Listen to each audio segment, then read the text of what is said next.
Welcome everyone to the retail webinar today. And thanks for joining. We have a lot of participants from all over online.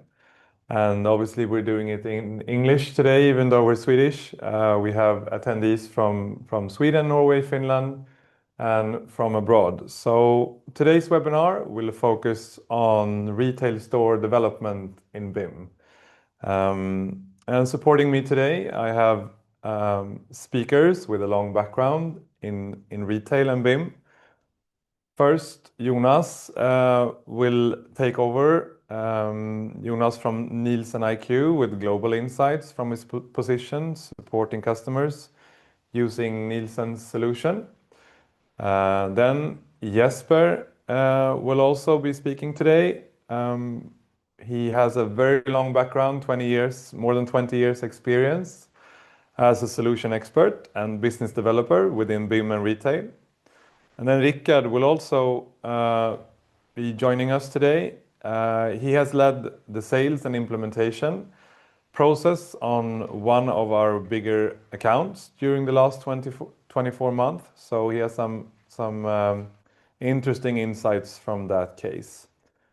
So over to the housekeeping rules for today's webinar.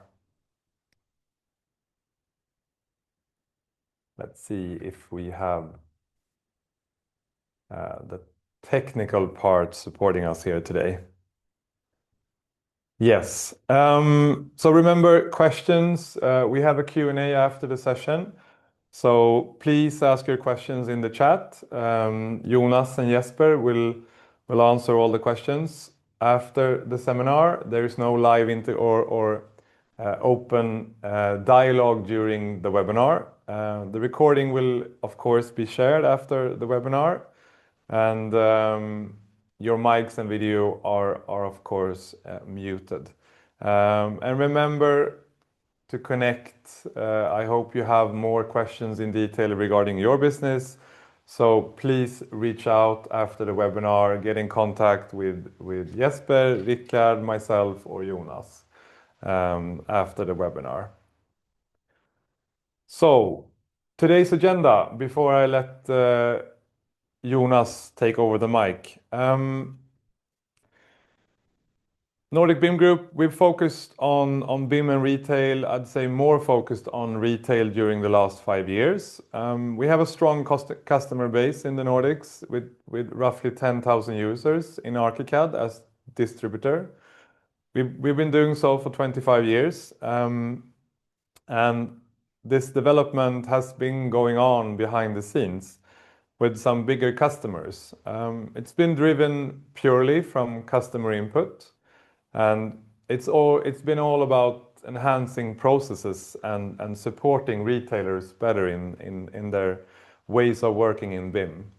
The result, some key takeouts are we can finally support unique stores, unique store layouts, and unique planograms, all the way integrated together. We can know the exact product placement. Jonas taught me something new here, product picking. And the agenda today is, I think Lule jumped to the next slide now already. We'll touch changes. We will talk about integration between layout and planogram. And we will talk about implementation and everyone involved knowing what's going on. And about integration, that's a topic where we have solved and developed stuff together with Nielsen from an actual client case. So over to Jonas, first speaker today. You're really in the front line, supporting customers globally with NielsenIQ's solution. So I hand over to you, Jonas. Welcome. Thank you, Tom. It's a pleasure to be here. And it's a very, very interesting case we are discussing today. So just to give you everybody on the webinar today, so you know really more about me and NielsenIQ. So I'm representing NielsenIQ. So we are a planogram vendor So we have this planogram solution that is where you more or less placing the products, adding shelves, and that is something that is fed into Archicad. And to give some kind of background, what is the history really about space management and all of this optimizing the shelf and everything. So historically, it's all about like optimizing the return on the investment, getting more sales, more profit, and remove products that doesn't really rotate, dust collectors really. But that is not all about what we are doing with planograms today. Can I have the next slide, please?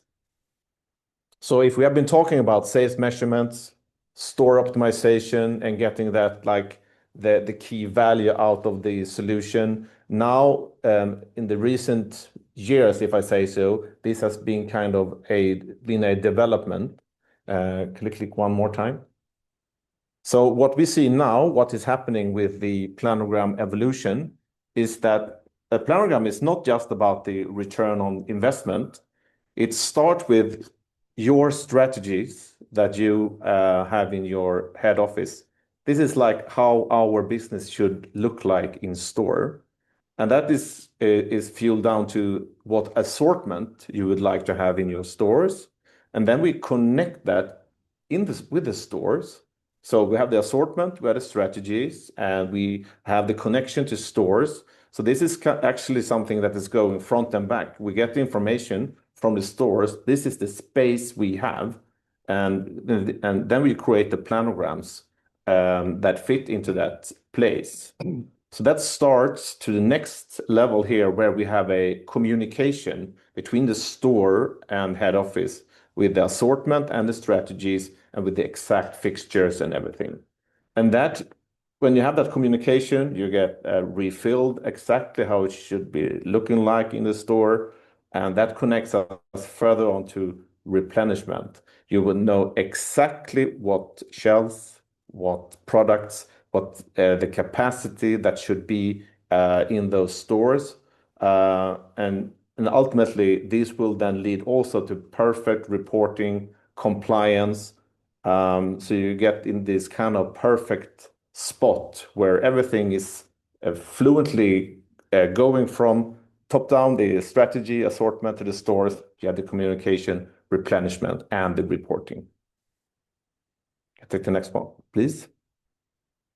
And when it comes to planograms, it's really it defines the structure of your assortment, but it's also the kind of the fixtures. So you can display a product in multiple types of planograms. So it's not just the regular shelves. This is the classic.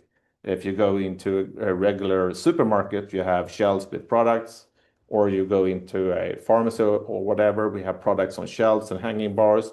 But it's also coolers. It could be do-it-yourself products. It could be clothing, and it could be also the kind of the fixture, the promotion fixtures.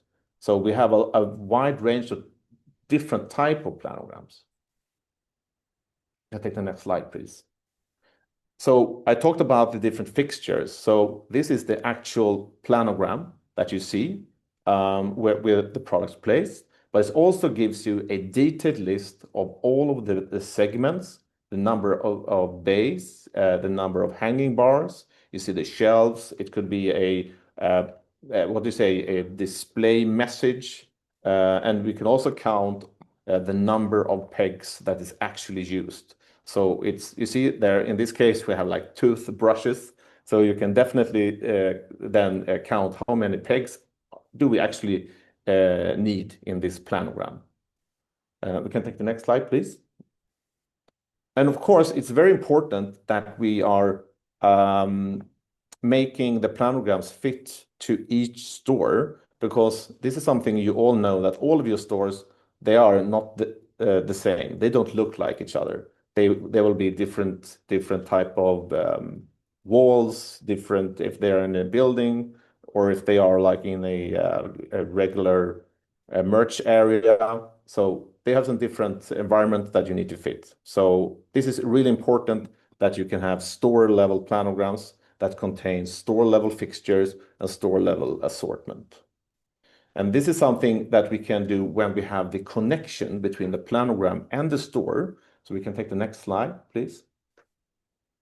So when we have the layout or the floor plan from the store, you can see this kind of bird's eye view with the different bay numbers. So that is something that is fed into the planogram tool, where you can then decide we need to have a 6 bay with these products.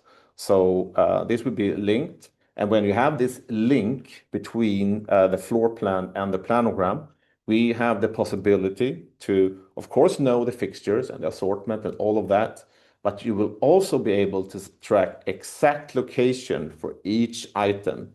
And this gives you some extra interesting things, such as the optimal picking route for shoppers, because they can get this information automatically with no manual intervention. So it's an integration. So this is something they can see on the website. They can see that maybe in a mobile phone or something like that. And also we can share this information with replenishment. So you get all of the products in the pallet or whatever when it's delivered to the store. Okay. So ultimately, it's extremely important to keep this link intact. So we need to have this integrated link between the floor plan and the planogram, because if this is not really updated, if we don't have an integration, there could be a kind of a serious data break and whenever you're changing a planogram. So this is very, very important for you to have this link between the planogram and the in this case, a BIM store model. So this was from my side. Over to you. Thank you, Jonas. You can go to the next slide, Lule. Yeah, so across hundreds of stores, one key insight stands out. The planogram is no longer just about products. It's becoming the backbone of retail execution. The real shift happens when planogram data is connected to a BIM model. That's when you move from planning in isolation to creating a true digital twin of the store. When these systems are connected, everything changes. You can go from strategy to execution with full accuracy. Fixtures, products, quantities, and layout all aligned. This enables store-specific adaptations at scale, more precise procurement, and far fewer errors on site. But most importantly, it creates predictability. What you plan is what you build. This is where retail is heading, from disconnected tools to fully integrated data-driven workflows. Next slide, please.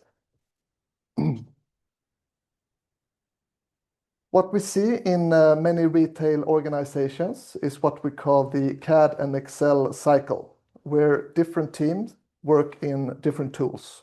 Layout in one place, purchasing in another, analytics somewhere else.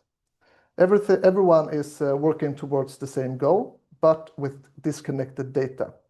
And at first, it doesn't seem like a major issue. It's just a few manual updates, a few versions of the same file, some extra time spent double-checking things. But this is where it starts to add up. Industry research shows that poor data quality and siloed information cost organizations somewhere in the range of $10 to $15 million every year. Not because of one big failure, but because of thousands of small ones. People searching for information, recreating work, or making decisions based on outdated data. Now, if you combine that with construction, the impact becomes even clearer.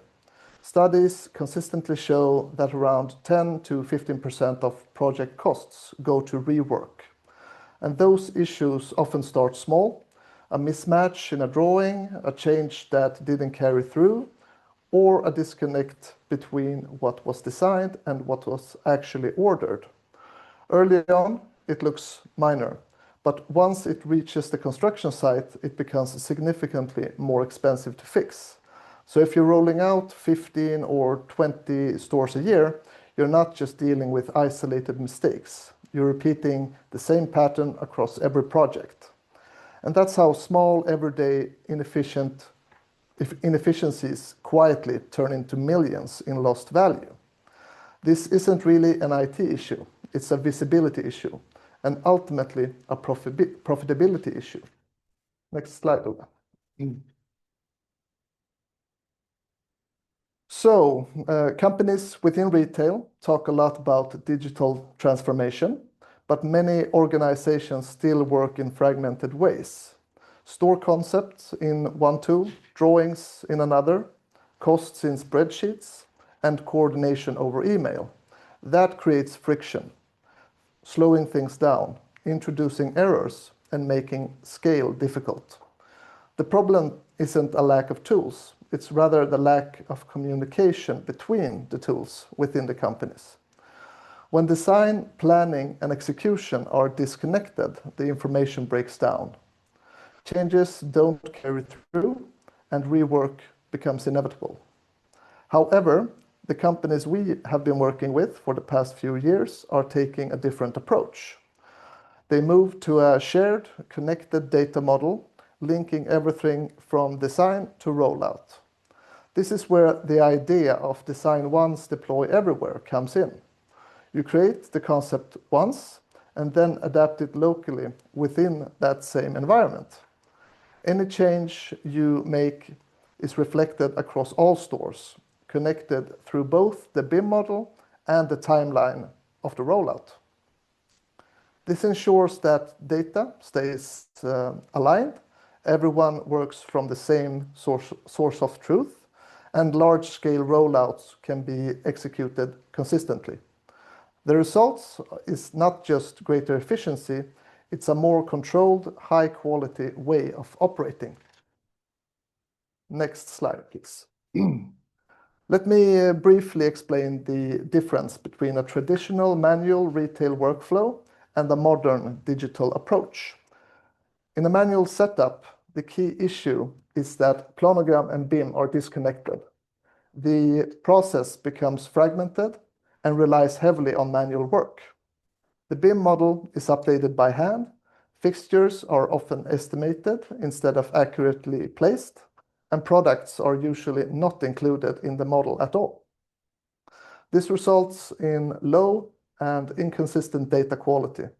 The bill of materials may be partly accurate, but lacks precision, especially for fixtures and products.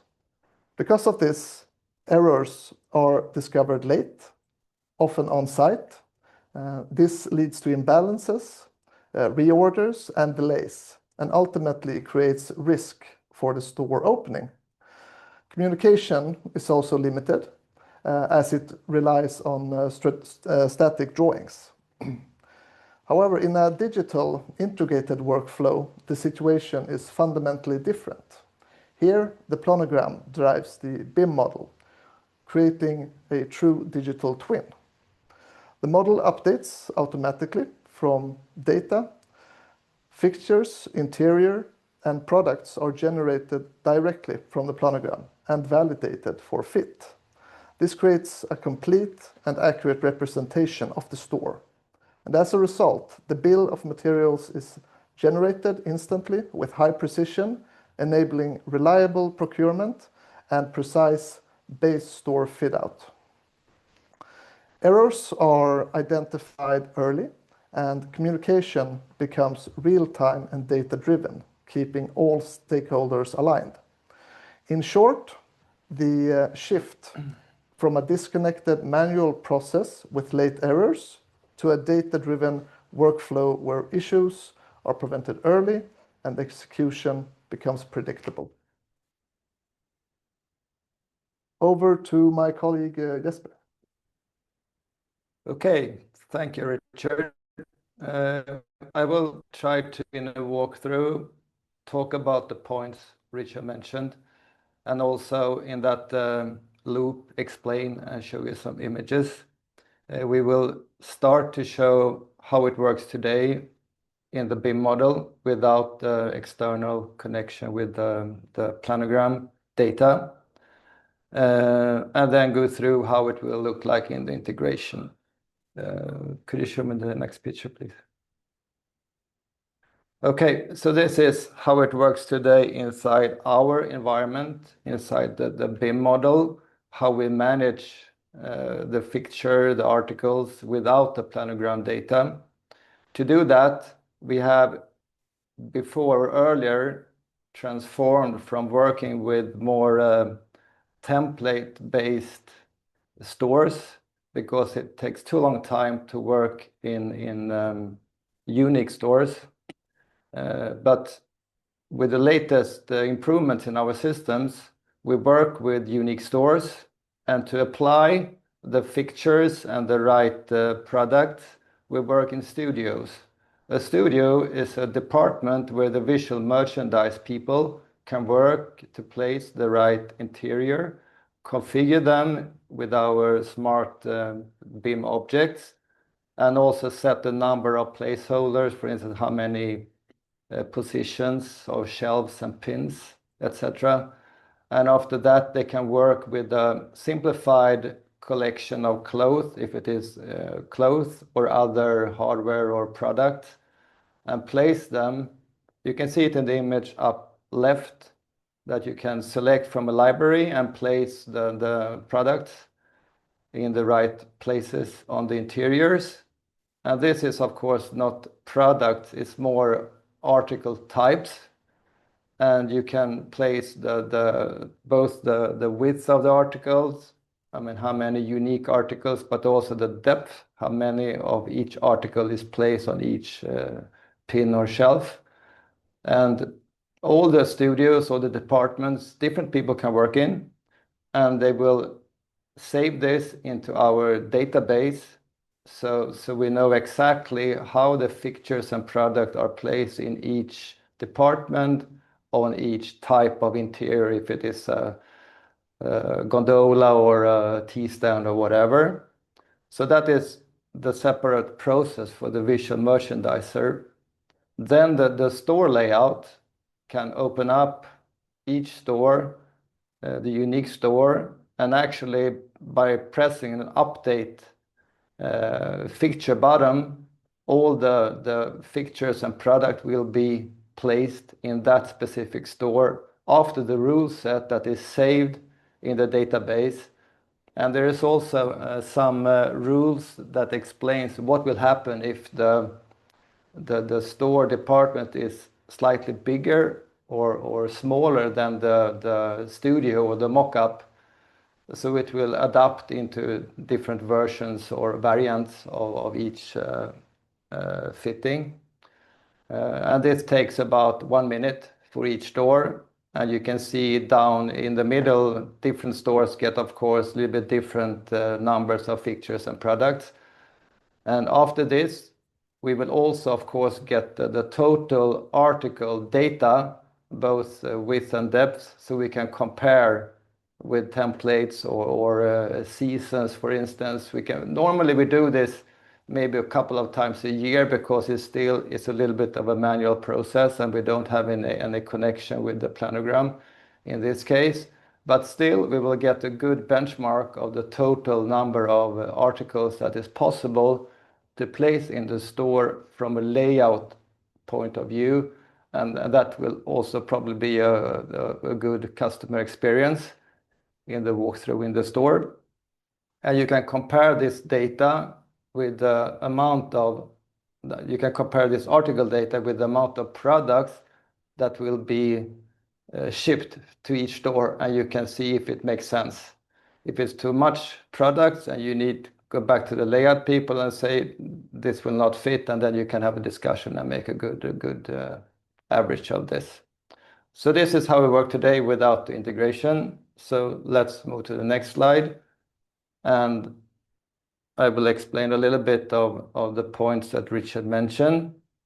So, and also Jonas mentioned actually that here we have this connection between the planogram data and the BIM model, the unique store model, and the data flows. And we also get a good knowledge, because it will just continue rolling, and we will get experience, a good data to make our decisions upon.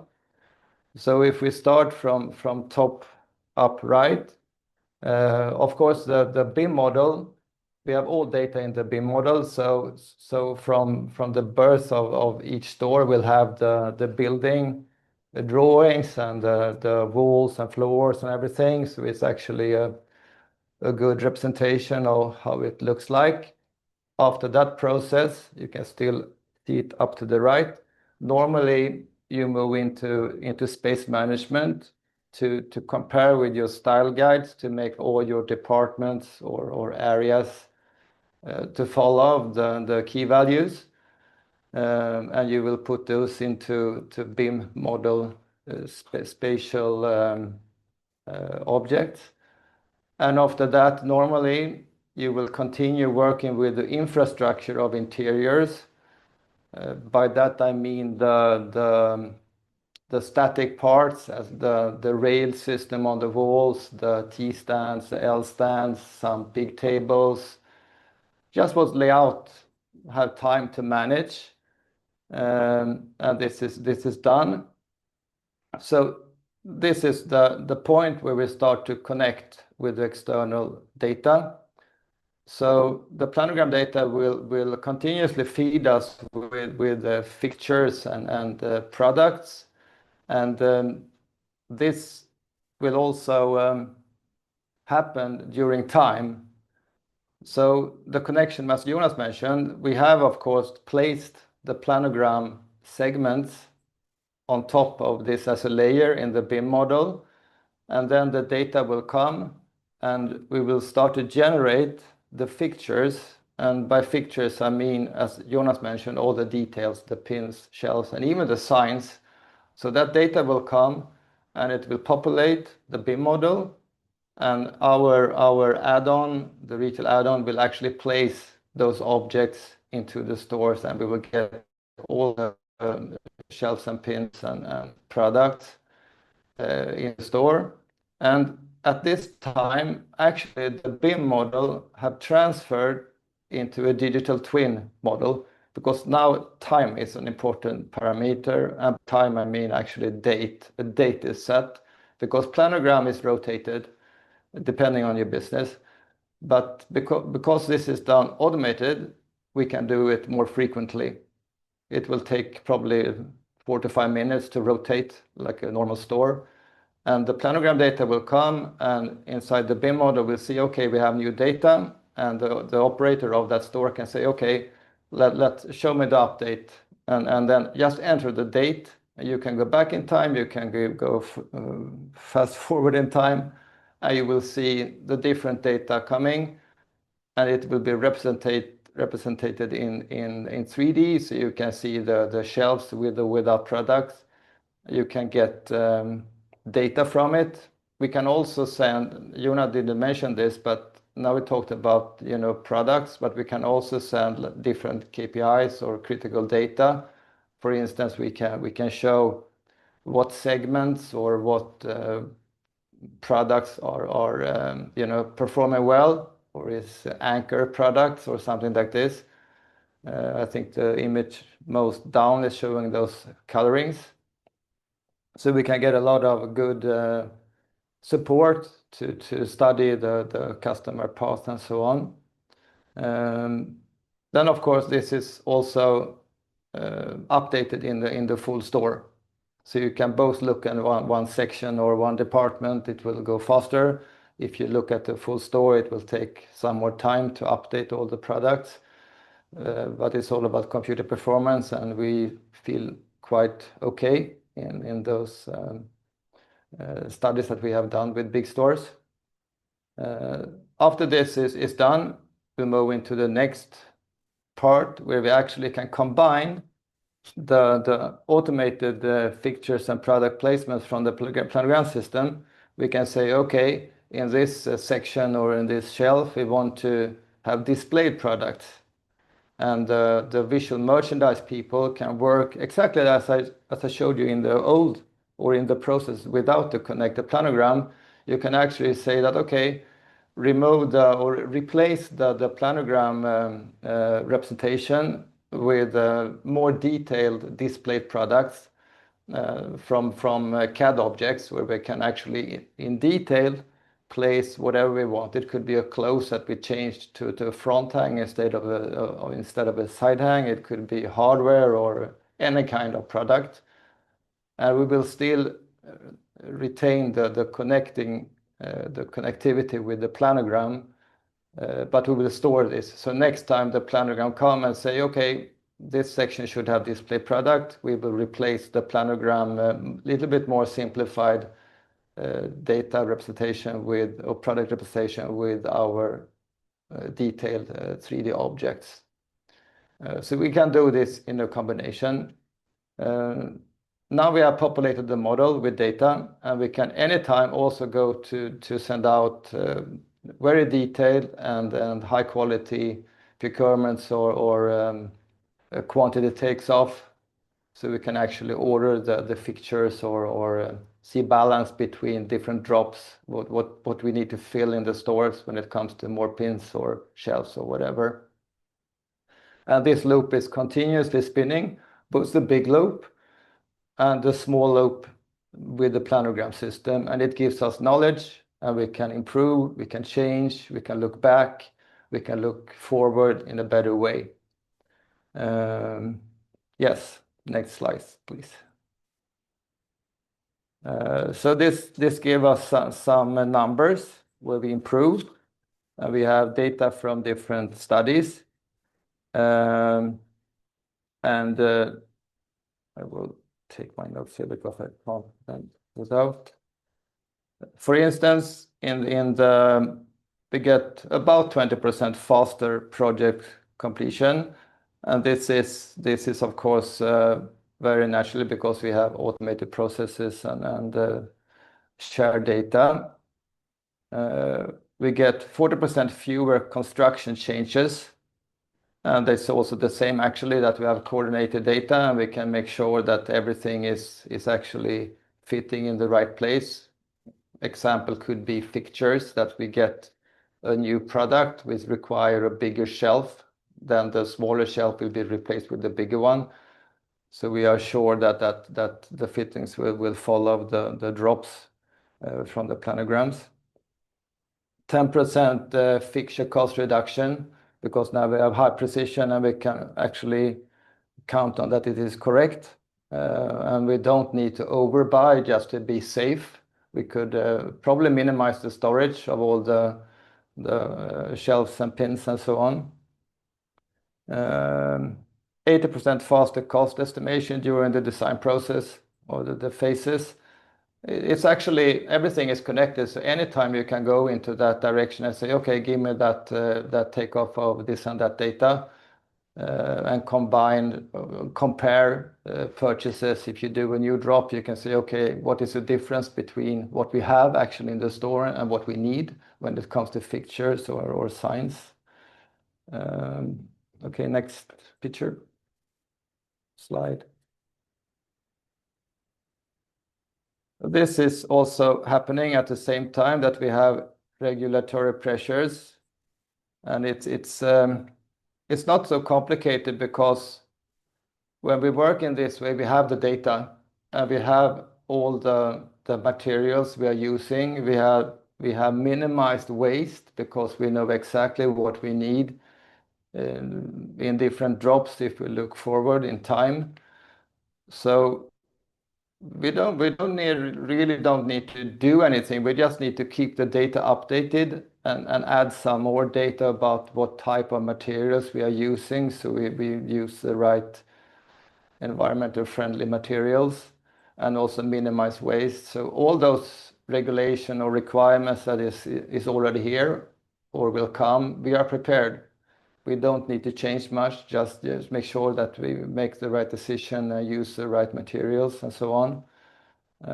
So more or less we get this upside automatically. Yeah. Next slide. So I think it's time to move into the questions. And before we do that, as Tom mentioned, if you have questions, we really like to share your problems or bottlenecks or feedback from this seminar, and also pinpoint on the things that you think is priority and what you want to see. And also in this more one-to-one meeting, we can prepare parts from our applications and show you more from the tools. It's really hard to show live in this type of seminar. That is not the purpose, but we really like to do that also, but more in a prepared way when we can focus on your questions and needs. Okay. So let's move into the questions and see if we can see anything coming up here.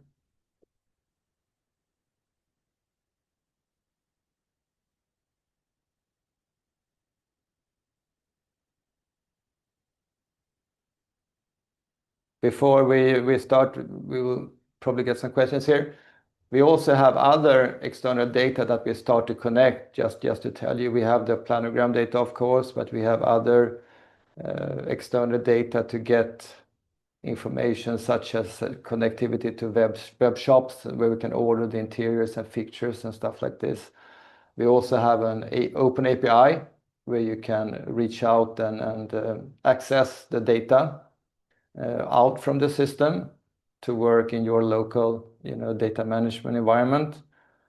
And we also have actually a web layer where you can connect and view all the data and everything without being inside the ArchiCAD or Planogram tool. So that is also a nice way to access if you're more of an office user. Okay, so question here. Hard to read. Jonas, let's have a competition. Who can see smallest text?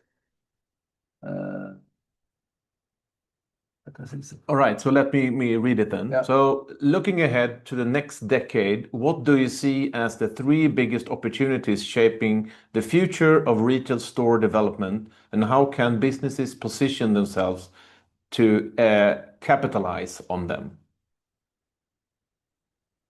I can start. I think that we will get more frequently cycle this data so we can get a better and shorter delivery, and upon that make better decisions, and also use the data out in the store as Jonas mentioned to actually help the people inside the store to get a better shop experience, easier to find the products, also easier to compare the products, and get more information, because it doesn't matter how many people you have. Service people in the store, it's so much data about the products.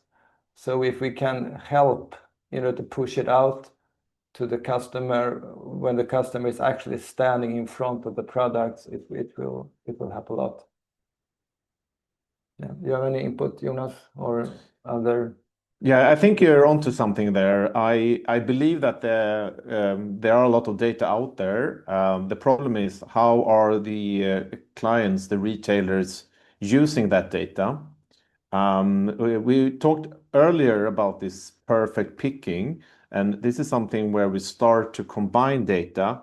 And what is really interesting, I see that as an opportunity to increase the use of data in your day-to-day business to kind of enrich the customer experience when you are in the store. Basically, if you can optimize how you spend your time in the store, when you are in the store, you can get information from the products. It could be a QR codes, there could be some, I don't know, stuff that make you give you more information about the products, how to use them. You can activate the consumer more in store. This is something I believe is something that is happening, and I think this is something we can start to get more of in the future.